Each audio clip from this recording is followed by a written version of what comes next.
پناہ مانگتا ہوں میں اللہ کی شیطان مردود سے،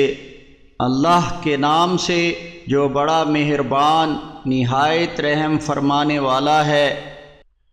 اور اللہ نے بنی اسرائیل سے پختہ عہد لیا تھا، اور انہی میں سے ہم نے 12 سردار مقرر کیے، اور اللہ نے ان سے کہا کہ میں تمہارے ساتھ ہوں اگر تم صلاۃ قائم کرتے رہے،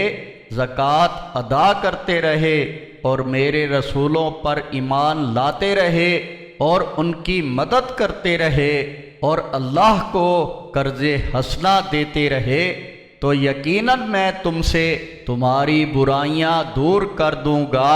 اور تمہیں ان جنتوں میں داخل کروں گا جن کے نیچے نہریں جاری ہیں۔ پھر تم میں سے جس نے اس کے بعد کفر کیا تو وہ سیدھے راستے سے بھٹک گیا۔ پھر ان لوگوں کے عہد توڑ دینے کے سبب ہم نے ان پر لعنت کی اور ان کے دل سخت کر دیے، اس لیے کہ وہ کتاب اللہ کی بات کو اس کی جگہ سے بدل دیتے ہیں، اور انہیں جو نصیحت کی گئی تھی انہوں نے اس کا ایک بہت بڑا حصہ بھلا دیا،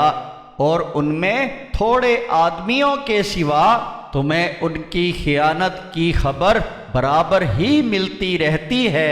تو تم انہیں معاف کر دو اور ان سے درگزر کرو، بے شک اللہ احسان کرنے والوں کو پسند کرتا ہے۔ اور ہم نے ان سے بھی پختہ عہد لیا تھا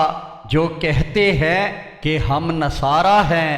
پھر انہیں جو نصیحت کی گئی تھی وہ بھی اس کا ایک بڑا حصہ بھلا بیٹھے، پس ہم نے ان کے دلوں میں تا قیامت دشمنی اور بغض ڈال دیا ہے، اور جو کچھ وہ کرتے رہے اللہ اس سے عن قریب انہیں آگاہ کر دے گا۔ اے اہل کتاب، یقیناً تمہارے پاس ہمارا رسول آ چکا ہے جو تمہارے لیے کتاب کی اکثر باتیں جن کو تم چھپاتے تھے وہ تمہارے سامنے کھول کر بیان کر دیتا ہے، اور بہت سی باتوں سے درگزر کرتا ہے۔ اب تمہارے پاس نور یعنی ہدایت اور واضح کتاب آ چکی ہے، اس کے ذریعے سے اللہ اپنی رضا پر چلنے والوں کو سلامتی کے راستے دکھاتا ہے، اور اپنے علم سے انہیں اندھیروں سے نکال کر روشنی کی طرف لاتا ہے، اور انہیں سیدھے راستے کی طرف ہدایت دیتا ہے۔ یقیناً ان لوگوں نے کفر کیا جنہوں نے کہا کہ اللہ تو مسیح ابن مریم ہی ہے۔ ان سے کہو کہ اگر اللہ مسیح ابن مریم اور اس کی ماں کو اور تمام زمین والوں کو ہلاک کرنے کا ارادہ کرے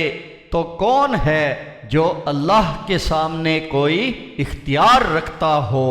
اور آسمان و زمین اور اس کے درمیان میں جو کچھ ہے سب اللہ ہی کی ملکیت ہے، وہ جو چاہتا ہے پیدا کرتا ہے، اور اللہ ہر چیز پر قادر ہے۔ اور یہود و نصارہ کہتے ہیں کہ ہم اللہ کے بیٹے اور اس کے چہیتے ہیں۔ ان سے کہو کہ پھر وہ تمہیں تمہارے گناہوں پر عذاب کیوں دیتا ہے؟ نہیں، بلکہ تم انسان ہی ہو اس کی خلقت میں سے، وہ جسے چاہے بخش دے اور جسے چاہے عذاب دے، اور آسمان و زمین اور اس کے درمیان میں جو کچھ ہے سب اللہ ہی کی ملکیت ہے، اور سب کو اسی کی طرف لوٹ کر جانا ہے۔ اے اہل کتاب، رسولوں کو بھیجنے میں کچھ وقفے کے بعد ہمارا رسول تمہارے پاس آ گیا ہے، وہ دین حق تم پر واضح کرتا ہے تاکہ تم یہ نہ کہو کہ ہمارے پاس کوئی بشارت دینے والا اور ڈرانے والا آیا ہی نہیں، تو اب یقیناً خوشخبری دینے والا اور ڈرانے والا آ گیا ہے، اور اللہ ہر چیز پر قادر ہے۔